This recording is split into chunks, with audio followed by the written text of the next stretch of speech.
everybody. Happy Saturday to you. I hope you are having an amazing Saturday and an amazing weekend so far.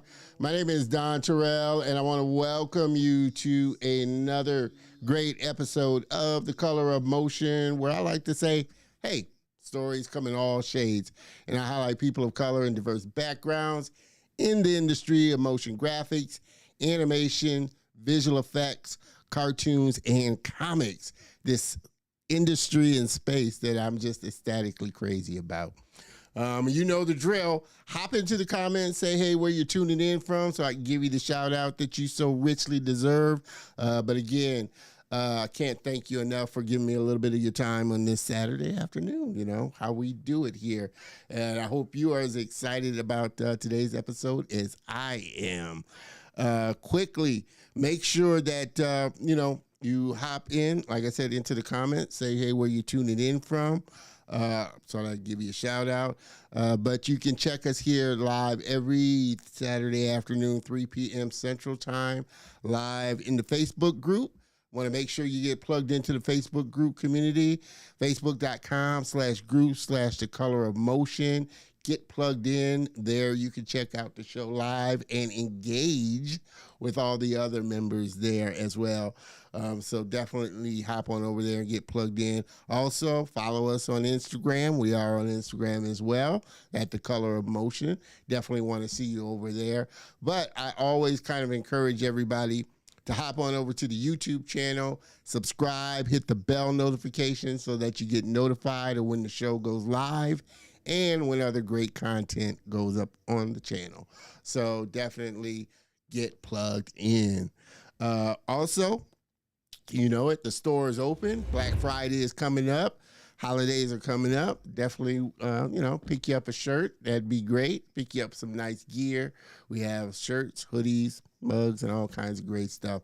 But again, like I said, planning on doing a big revamp for, the new season. So definitely hop on over there and pick you up something nice for sure. So like I said, I hope everybody is as excited about this as I am. I'm really working to get through this kind of quick. This is going to be a short one, mainly because, like I said, my next guest is in a massive time difference. And so I like to say she's in the future because it's Sunday morning, early Sunday morning there. So she's in the future. So definitely going to make this a short but impactful one. So definitely hang on. Let's get this ball rolling. Hey.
Yes, we are back and ready to rock and roll.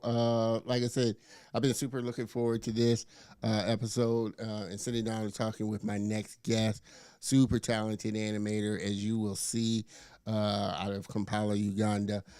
So let's, get this show on the road. My next guest is a 3D animator, like I said, from Kampala, Uganda, with a passion for storytelling and a love for bringing imagination to life. When she's not creating, you can find her binge-watching animated shows, rom-coms, and reality TV. A guilty pleasure, she knows. Yeah, it's a guilty pleasure. With over 8 years of experience in the creative industry, she's had the privilege of contributing to award winning short animated films like Kalabanda Ate My Homework, Kunda and Friends, a vibrant African music led animated series for preschool kids, and Herderboy. She's proud to have been part of the teams at Creatures Animation Studio and Triggerfish Animation Studio, and is excited to continue growing, learning, and pushing the boundaries of animation and storytelling. Everybody, please help me welcome my very special guest and friend, Miss Jemimah Atim.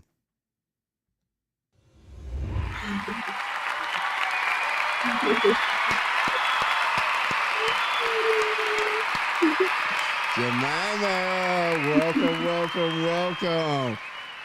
Thank Thank you. you. Th- Thank you. Thank you so much for joining us. Everybody seems excited. Miss Bouvel, excited about today's stream. I'm glad you are, Miss Bouvel. I am excited about this as well. Thank you for joining us. As always, Dewan, I appreciate you stopping by and supporting the show as well. It's going great. Hope you're doing well too, my brother. But like I said, thank you so much, Jemimah, for coming on and being a part of the show. Like I said, I know it is extremely early there in the morning, 12 a.m. people. It is over in Uganda, so I'm going to be respectful and mindful of the time and make this a brief one. But thank you so much for joining us. Thank you for having me. I always like to start. Were you the kid growing up that just, like I said, you always drew, you loved animation, you loved cartoons type of thing? Or did you kind of find your way into this industry a little later on in life? Um, I wouldn't really say very later on, but also not very earlier, like as a child, not really. For me, I think the realization for my love for animation started around high school. Uh-huh. Around high school, So, yeah. what was that thing that caught you that said, "Wow, I love this, and this is what I want to do"? Like for me, I always knew I loved comic strips, so I always read comic strips and loved Peanuts. What was that thing for you that you saw that said, "Wow, this is something I want to do"? I think one, it was curiosity. Yeah, I was just really curious to know how these little creatures are given life. Mm-hmm. And then, yeah, and then two, I did not really enjoy a lot of stuff in school, honestly, apart from I did Hey, not you're not enjoy. any different. You're no different than a lot of kids. They don't enjoy. Yes. Yeah, so for me, it was really curiosity. If I was to just pick one, I think curiosity. I was really curious to know how So there wasn't like a cartoon that you saw or a Disney film that you saw that sparked that thing that made you curious, or how did you come across animation to be curious about it? Is I guess is what I'm saying. What was that thing that introduced you to animation that made you curious? definitely the shows that I was watching, Mm, and not exactly just one. I can't remember one that sparked the curiosity because I think I watched a bunch of them, and yeah, so in my in my pursuit of trying to find what to do, what in I think it starts in high school. Well, what are you going to do after high school? Are yeah, you going? Yes, so that's when I started to realize that I was not really drawn to any of these other things. I don't know, history class, chemistry, that stuff. I was more drawn to the art yeah. side. So coming from watching too many shows, too many animated shows, I decided that I think this is what I want to do. Yeah, yeah. Well, I'm curious. Um, One, how did your parents kind of encourage that? Because I've talked to like a couple of other like creators and animators from Africa, and obviously, I guess the industry over there it may be starting to get better, but it had a stigma. It's like this is something for kids, and I think there's a gap between the older generation and what the younger generation sees as what they're wanting to do. How was that? In just finding your space and your parents being encouraging about what your decision and what you wanted to do in life. I mean, did they understand that animation is a viable industry? It's growing over there, and maybe they thought, well, over there it might not be, but were were they behind going into animation, and this is what you wanted to do? Well, no, definitely not. And see, that's what I wanted to find out, because I know the feeling, the culture there is a lot different than it is over here. I think, you know, parents are a little more forgiving over here because they see the industry is really big. We got Disney, we got Sony, we got all these animation studios. So it's a little more viable for kids, parents to kind of get behind their kids if they want to get into it. Over there, I think it's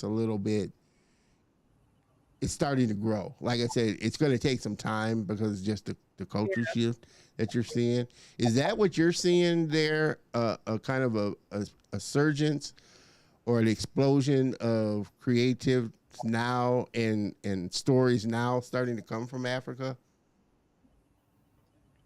Yeah, it's definitely exploding now because the older generation are starting to realize that animation is taking a whole ton, and so people are using it in different ways. So my parents, hmm, my mom did support the idea, Yeah, but my dad did not have it at yeah, all. Yeah. So for him, it just didn't make sense. He didn't understand how making animation can yeah, even be a career in life. For him, yeah, it was really a hard no. Yeah. So my mom really supported, and I'm really grateful to her for that yeah, because I feel like they come from the same generation, but she still could tell that yeah, I had passion for it, and yeah. so she pushed me Well, how does your through. dad feel now that he's seen the big impact of some of the animations that are coming out of Africa, such as Kunda and Friends, such as Iwaju, such as Kazazi Moto? Has his thought about the industry changed since those things are starting to become bigger now? And like I said, the industry is kind of growing. Yeah, it's his thoughts are definitely changing now because what he thought was not possible is it's seeming to be possible now. So his thoughts definitely started to change, and also I think because I did not give up. And I won't lie, my whole time through school, through animation school, it was to prove to him that this is what I want and Yeah. it will pay off. Yeah. Uh, So so where did you that's go that. to school to learn animation? Actually studied here in Uganda. Only that by that time we didn't have, even now, like we the biggest challenge here is we don't have universities or art schools that push you all the way to a degree Yeah. in animation. So you start with a diploma or a certificate, and then again, that's something that the parent probably doesn't want to hear. So Yeah. yeah. Oh man. Well, I mean, do you feel like, I mean, obviously having, kind of brick and mortar universities and schools there is the ideal situation, but Do you feel it's a little more accessible now because you have online schools that you can learn animation? You know, you have Noman, you have Animation Mentor. And so the thing about being geographically there is kind of no longer a big issue. And 9 times out of 10, you'll come out cheaper, than they're having to pay for at least over here, than having to pay for a brick and mortar school, you know. But do you feel like that's kind of opened it up and made it more accessible for creators over there because they don't necessarily have to say find a university or school that's teaching animation? They can go online. Yeah, yeah. It online school has definitely really changed everything, and so now people get to study online, but also I don't know what changed, but it's more accessible. Most people travel abroad to go and study animation, or they start here and then they go and upgrade it up Yeah. that side. Yeah. So yeah, I Well, I'm definitely think. curious, is there I mean, obviously, like in South Africa, you have Triggerfish and stuff like that. Is Uganda? Is there a big animation culture or um, I guess community in Uganda per se? Kampala, Uganda. Is there a big kind of, or do you have to kind of go out a little further to kind of find those more, like I said, animation studios and things like that? There is a community, but I wouldn't say it's so big. Yeah, it's not so big, but it's definitely there and it's growing. And oh, sorry. Like, And yeah, it's yeah, it's there, but it's still really just growing. Yeah. yeah. Well, what do you see? Because, like I said, obviously over here in the U.S., animation is a big thing. What do you see is some of the challenges or things that Africa as a continent's going to need to kind of overcome to make the animation industry even bigger and even self-sustaining over there to where, like I said, you're producing and sending out animations, yourselves and not necessarily having to work with Disney or what not. What are some of the things that Africa has to put into place that you see that will really make the industry grow? I think first off, I would say um limited training access. The schools.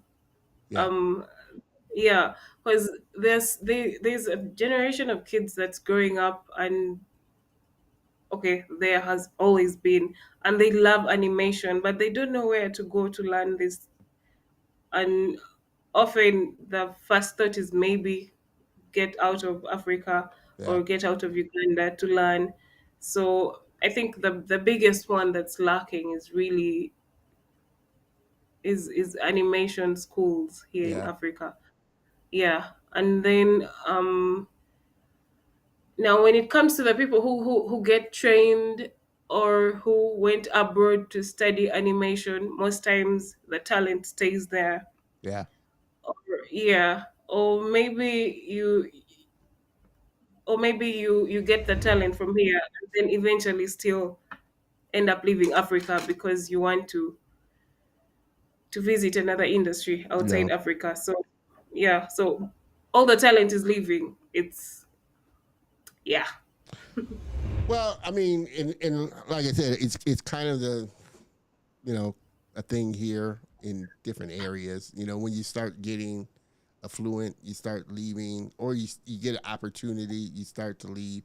But I'm encouraged though from what I've been seeing online, like from some of the directors there that worked on Kizazimo, there's starting to be a more impact on really speaking to Africans, doing training, really kind of exposing them now to that. So I'm hopeful, just like I am here, that you know people that do succeed go back to where they came from to really sow and lift up others, to expose them that this is something that they can do, type of thing. So I'm hoping to see more creators, over in Africa and around the world do that more. Yeah. I mean, Yeah. And is that something that you're really passionate about, speaking to kids and youngers, the younger generation, about the opportunities? here in Uganda. Well, yeah, they're in Uganda, but just all over, just the continent in general, just really exposing. Obviously they're in Uganda where you're from, but there's creatives all over Africa that are kind of dealing with the same challenges of access to even knowing about where to go and what to do to learn animation. I think that the what's interesting about the current generation of kids that are growing, the Gen Zs, they they kind of really know what they want, and they go for it, which is really commendable. And so I would just really encourage them to do that, whether it means studying online. You want to study animation, you want what do you want to learn, exactly what you want, you can get it anywhere, you can get it online. If you're Yeah, able to, maybe you can still go and study yeah, yeah. abroad. Yeah. Well, Mm. what was it about animation that surprised you when you got into it? You said you were curious about it, and learning about it. When you finally got into it, was starting to do it, what was the thing that kind of stuck out to you that was like, oh wow, you didn't realize it, or it was just something that you didn't think about, or surprised you when you learned it? I think what surprised me was the fact that I was able to create the things that I wanted to. Yeah, Yeah. Most of the times we see these things on TV, and sometimes you don't even think that they are made by people. So just for me to also create them, I think that for me was what pushed me mm, to even want to create more. So yeah. yeah. So was learning the software and just, was that what was the biggest kind of challenge for you as far as learning it? Was it software? Was it the principles of animation? What was that thing that, was just, was really kind of, it took a lot of extra work for you, you know? I think more learning the principles of animation. I think the software can be learned, definitely. You Yeah. can learn how to use the software. You'll get all the tools right there for you, but understanding the principles and applying them to your characters, that is the challenging part, and it takes a while, and I definitely still admit that I'm still learning, definitely. Well, Yeah. I think that's a lifelong thing. I think people in the industry that's been in the industry 30, 40 years, they'll say they're still learning. And Yeah. especially with new tools like AIs coming out and things like that. What are your thoughts on just this explosion now of generative AI, and now you're able to use AI to make films and movies? Well, not fully, but people are trying. But what are your thoughts about AI and the impact that it may have on the animation industry? um I definitely think that it is a good tool. Yeah, it's a good tool that can help make our work a bit easy, Yeah, but I don't think that we should completely rely on it, because we will lose the originality. yeah. And I don't think AI can completely steal an animator's job. I'm sorry. Yeah, because the way AI creates animation, I don't think can compare to how human Nah, beings yeah, really get down to body mechanics and all that stuff. yeah, No. nah. I don't think so either. I don't think Yeah. so either. Um, but I do, like I said, I get the kind of copyrights and infringement on other creator styles and stuff like that. But as far as taking the place of artists, I don't think AI is ever gonna take that Mm. human, take the place of a human type of thing. Yeah. But that's just me, people. Let me know what your thoughts are on it in the comments. You know, jump in and everything. Like I said, for all you just jumping in, we're having an amazing conversation with my friend Jemimah, 3D animator. With out of Kampala, Uganda, has worked. We're going to check out some of her work. I'm curious um, because you've done some stuff with Kunda and Friends, and we're gonna show that in a minute. Um, what have you seen has been the biggest impact on, say, like that animation and really impacting preschool kids and the target, the target that it's going after? How has animation that you've seen made a big impact in that area? Um, I haven't understood the question yet. You mean Kunda and Friends Yeah, specifically? Kunda and Friends specifically. What do you feel like the impact that it's made um, on the preschool kids and the kids and the people that are watching it? Uh, I think there is impact for sure because, for one, the kids in Africa, in most households, have grown up watching Coco Melon. Am I allowed to say? Yeah, yeah, yeah, Yeah. Yeah, they've grown up watching a lot of these white led yeah, character shows. Yeah. yeah, But now for them to see black kids represented in shows, I think the impact is really it's really great. It's really great. And even though we've been creating Kund and Friends over a year now, I know it's going to take a while for it to spread out because kids still are watching the other yeah, shows. But the impact is definitely, it's amazing to see kids seeing black girl seeing a black little girl, yeah, African girl representing them yeah. in a kids show. So yeah. I think, like I said, that people don't. A lot of people don't get how big of an impact or how big of an impression that is, and like I said, it's the main reason I started this show because you want to see, I know how powerful it is to see somebody that looks like you doing something that you want to do or expressing. So it's a very powerful thing to see. What so far, like I said, you're kind of 8 years in the journey and getting, really getting started in this whole animation industry. What's been kind of the best piece of advice that somebody's given you that's really helped you so far? um I think one, to stay curious because curiosity is what led me here. So to yeah, so to stay curious, but also to celebrate milestones because as an artist, an animator, it's easy to get lost in the hustle culture of that whole struggling artist kind of Yeah, notion. Yeah. So yeah, yeah, to stay curious and to celebrate milestones.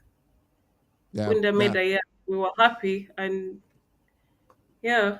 I agree. I agree. Celebrate those. Stay curious and celebrate those small wins, even the small wins. That's something I have to tell myself a lot of times. Celebrate even the small stuff that you do that you don't think is a big thing. And like you said, sometimes you're in the weeds of doing it and you don't really think it has a big impact, as big an impact, or you don't take the time to really celebrate it.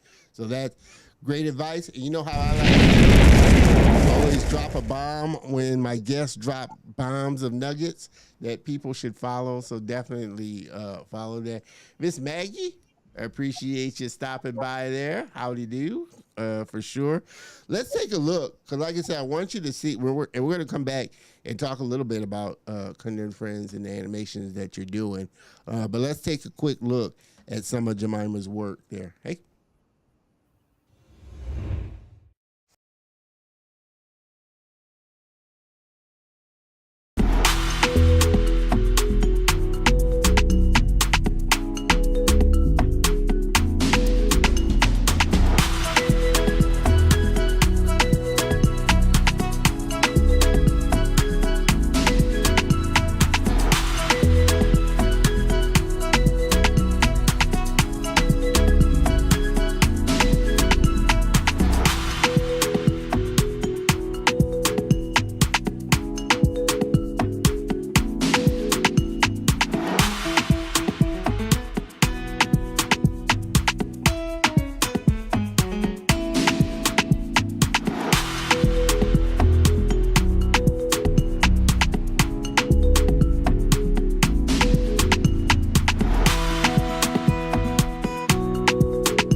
That's fun work. That amazing work for sure. And I always like I said, I'm kind of geeky that way, but I do like when animators post their behind the scenes stuff, their reference video and stuff like that.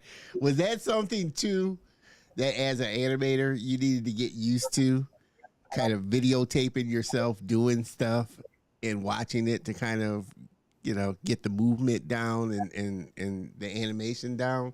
Or is the majority of the stuff that you're doing motion capture? Um, Basically, we shoot reference a lot, so it's have to shoot reference before you get started on any shorts, any Uh, animation. So for me, it's really it now. I think it's one of the fun parts about animation for me because now, like for example, for Kunda and Friends, I get to be young again. I get to be a child and jump around and dance. Like yeah, so it is really fun actually. and does it So you know, actually?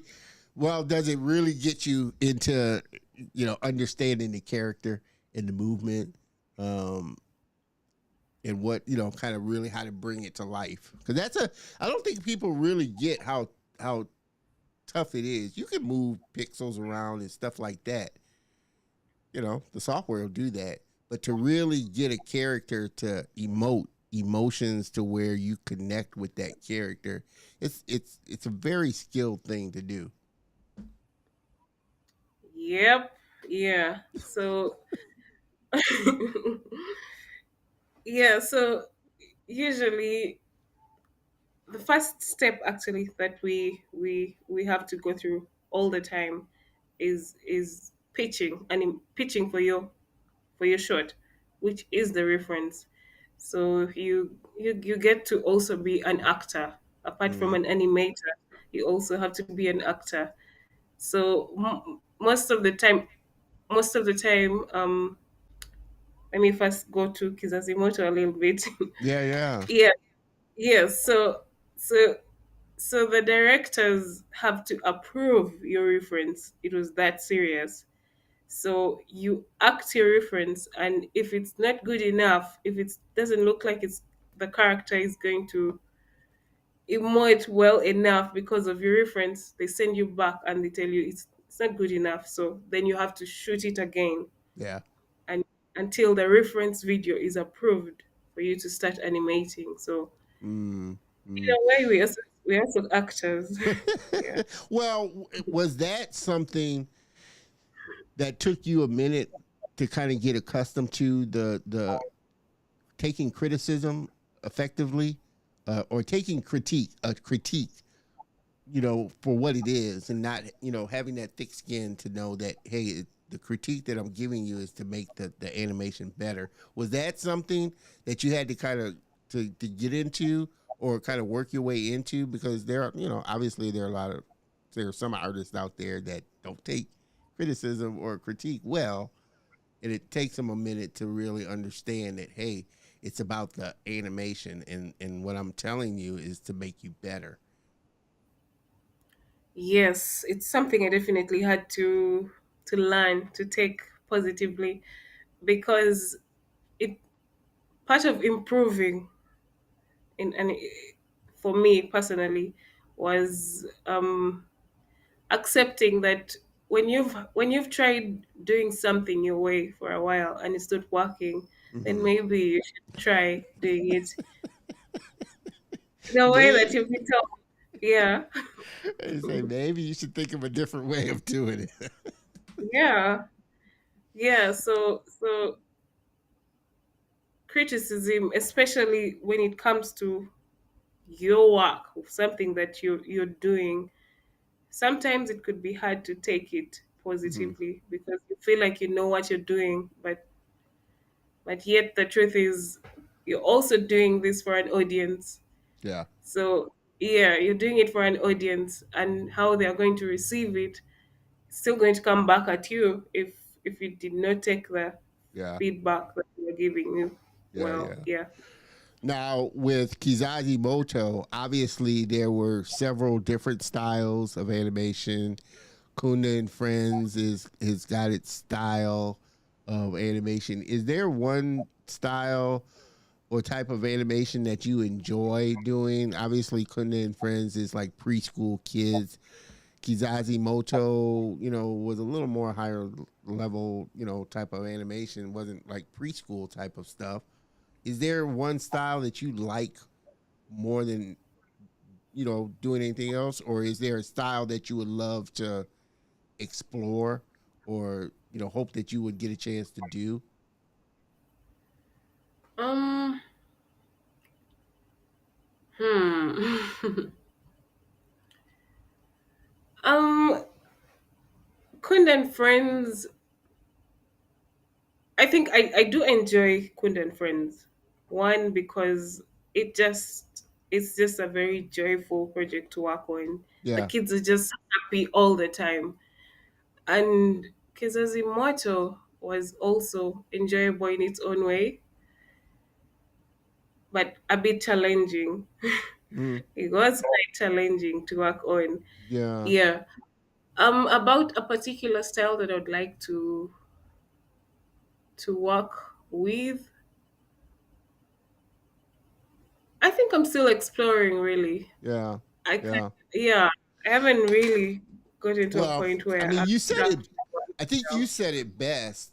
I mean, Kunda and Friends is obviously definitely a different kind of style in, I want to say, almost atmosphere, than different than, say, Kizazi Moto was. Like you said, Kizazi Moto was a little more, like, I would think, I wasn't there, but I would think a little more, like you said, intense, or a little more, different type of thing. And I know there are some animators that, they enjoy, their kind of forte of their lane is kind of kids style animation. But then there are some animators that, you know, they love a range of stuff. I mean, I'm kind of a range. I love a lot of range. I mean, I love the more anime, serious anime, cerebral type of animations, and I also Mhm. love, like I said, Kunda and Friends style animations that are like for kids. It's my gamut runs pretty wide as far as like the different types of animations and the different types of stories I would love to tell. Some people, again, they would much prefer to stay in kind of the children's, telling animation and doing animation for children. I mean, that's what, I was kind of wondering, is that kind of your lane, and or are you still, like you said, exploring all the different types of animations? I mean, is just 3D? Would you like to dive into 2D? I think that's the Zajima was Herderboy was 3D, I think, wasn't it? Really. It was, yeah. Yeah. 3D. So is 2D a style that you would love to kind of dabble in, or do you want to stay in 3D? Um, I have done 2D before, but it's not complete. It's not exactly where I'm leaning on to. So for me, I think it's mainly 3D for sure. I Okay. love 3D animation, yeah. But um I don't know if you've checked my Instagram. Yeah. Um I do have like a stick figure style of animation, like small little cute stick figures that are 2D. Yeah. I love that. I really love that. And I hope that I can get some time and a chance in future to do something big out of that. I really Yeah. love those small stick drawings. Yeah. Well, I find it interesting because now, like I said, you're almost seeing this kind of blur between the two styles in some animations, and some animations are using a combination of 3D and 2D. Like we saw Spider-Man Into the Spider-Verse, it was just an amazing style. So like I said, I think we're starting to see this kind of blend between the two coming up. And what is your hope for the future of animation? Where do you see the future of animation, specifically in Uganda, and even more broad, just the continent of Africa? Where do you see, Africa and Uganda in place in animation? Um, we definitely still have a long way to go, very, Mm-hmm. very long way. But I think that I think it's going to get better. I think that it's going to get better. Yeah. Many more people just need to appreciate and support the Yeah. animators, Yeah. maybe. Yeah. Well, I mean, and not to get too deeply political about it, but obviously, over here, we have like governmental incentives, and incentives like that. Do you feel like there's a portion that the government's going to need to, like you said, build schools and really get behind the industry to make it big? Like I said, obviously, if you want to get brick and mortar schools, it'd be much better if the government got behind it and really, put in that thing to really make the industry big. About that, I think they're trying to support. Really, I think they're trying to support. We just need more More, voices, maybe, for them to yeah, hear. Yeah. yeah. What are like I said, what are kind of some of the you know stories you enjoy watching? You enjoy binge watching rom coms. Obviously, that kind of helps in your and how does like doing other things help your animation? Or do you feel like that having outside interests, things that you watch, things that you do? Obviously, for animation, it's really about being observant of the life around you that really brings life into your animation. What are some of the other things that you enjoy doing that adds into your animation, that brings that added extra bit into your animation? Um.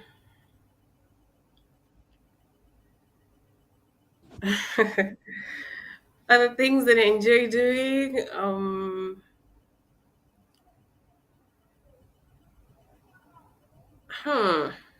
Trying to think. Which other things that I enjoy doing. I mean, do you, like obviously you watch, like I said, other animated series and other animated movies and things like that? Do you like drawing? Do you like music? Other things that kind of help create help spark that creative juices in you. Okay. I I personally, first of all, I'm not a reader a lot. I don't read a lot, but that's why I balance it out with watching. So I watch more than I read. I watch a lot. I could use my eyes more than, Yeah. yeah. So apart from the shows that I really watch a lot, I also, I don't know if this counts, but but I also exercise. I exercise Okay. a lot. Yeah. Yeah. Yeah. I do exercise. I try jogging Yeah. sometimes, different So, places. well, your colleagues, the people that you work with, and I know you can't Mm. kind of speak for them specifically, but what's the overall feeling as far as when you're, working with, other creatives there about the industry as a whole, and specifically the industry in Africa? What's kind of the feeling that you get from other creators and animators that you're working with? I think hope mostly. People are trying to be hopeful that things will get better, like the industry will grow. Um, yeah, it's mainly hope, but also I like that the people are really passionate. So even if it seems like there is no hope, Yeah. that people in the industry who really have a passionate for it Yeah. are still pushing. So yeah, I like the passion that's going around. Okay. Okay. Now I'm excited. Like I was telling you before the show, I really am excited about the stories and the creators that are starting to come out from Africa as a whole. Like I said, just some amazing, amazing stuff for sure. Uh, excuse me, everybody. Again, that's just jumping in. We've been having a fun conversation, and as I promised, I promised Jemimah beforehand I wasn't going to make this a long episode because they are a day ahead of us. It's probably 1 o'clock in the morning there. Where she's at, or going on 1 o'clock in the morning there where she's at, because we're 45 minutes into this already. So I am going to be respectful and kind of bring this ship into the dock here for sure. What to kind of close it out? I mean, we talked a lot about a few things here. What would be your one thing that you would tell um, an up and coming young person that's looking to get into the industry, especially at this time? What advice would you tell them, or what advice do you tell young people? Um, to stay focused. Um, Also, most times the young people find it hard to take feedback, constructive feedback. So I'd tell them to use it to improve and grow. Yeah, and also to just keep pushing.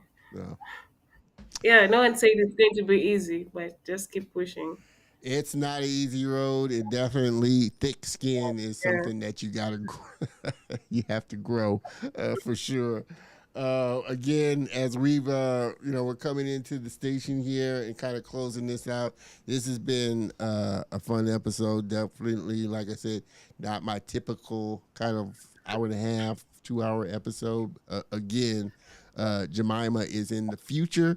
It is Sunday morning there for sure. So I'm going to be respectful of that. But definitely can't wait to have Jemimah back on as she's creating even more and more stuff. So again, Jemimah, I can't thank you enough for giving me a little bit of your time. I know it's early there, so I'm super thankful that you agreed to be on live for sure. Thank you for having me. That's amazing. If you could possibly hang on for just 1 minute while in the green room while I close out the show, so I can get talk to you real quick, I'd appreciate it. Right. But everybody, please, please, please, please, please help me thank again my guest and friend Jemimah Atim for coming on and really making a great show. Thank you, thank you, thank you. Hang out for just 1 second, Jemimah, while I close this out. I appreciate it. Everybody, this was a kind of compact episode for sure. Again, hey, Mr. Wayne, I appreciate you stopping by there, man. For sure. Appreciate you. Wayne's doing some great stuff and great teaching as well. So, like I said, definitely can't wait to get you back on for sure, Wayne, bro. He's working on his animated short. Also, which I didn't do this again, messed up again on this. And I'm gonna do it. I'm gonna before I let her go, I'm gonna bring her back out real quick. I'm bringing you back out real quick. Make sure that you connect with Jemimah. Check out YouTube, Kunda and Friends. Definitely watch it. It's a really fun little preschool animated short, and it kind of bring you back. It instantly took me back to like School of Rock. I don't know. I'm dating myself for all you ones that remember the Schoolhouse Rock in those younger animations that really taught you something. So definitely check out Kunda and Friends. Check out her Instagram page, Gem's Artistry, for sure. And you can also connect with her on LinkedIn. So make sure that you get plugged in and connected with her. And all this stuff will be on the show notes on the YouTube channel when it goes up. So definitely wanted to do that because I missed out on that last week for sure as well. So definitely didn't want to miss out on that. So again, hold out for just a second there, Jemimah, while I close this out. Again, thank you everybody for giving me a little bit of your time. As always, I appreciate that. Man, we got 2 more episodes before we close out season 4. Wow, just 2 more episodes next week and the week after before we close out for season 4 and get ready for season 5. So super excited about that. Next week, it's going to be another me and you episode. And I think it's going to be a fun one because I want to, and I plan on binge watching Arcane. Arcane, the new season just came out, and I want to talk about Arcane next week. So definitely make sure you stop by because we're going to have a fun conversation about that animation. Like I said, the new season just released on Netflix, and so I'm going to sit and binge watch it and get ready for next week because it's going to be just me and you having a fun conversation about Arcane and some of the newer animations out in the world. So definitely don't want to miss out. With that, Mr. Dewan, this has been another great listen. I appreciate that, Dewan, as always, man. I appreciate everybody that supports the show. Like I always say, I can't do it without you, the viewers, and I definitely can't do it without my friends and guests coming on as well and making it the best possible show that we can. So I appreciate you as well. All right, everybody. Like I said, I want to make this quick because I really want to holler at Jemimah before I let her go. Like I said, it's early there. Make sure that, like I said, you join me next week. Same bat time, same bat channel. It's going to be us having some fun conversation about Arcane and some of the other great animations that are out there. So have a great weekend, everybody. Have a great week, and I will see you next week. Same bat time, same bat channel. Cheers, everybody.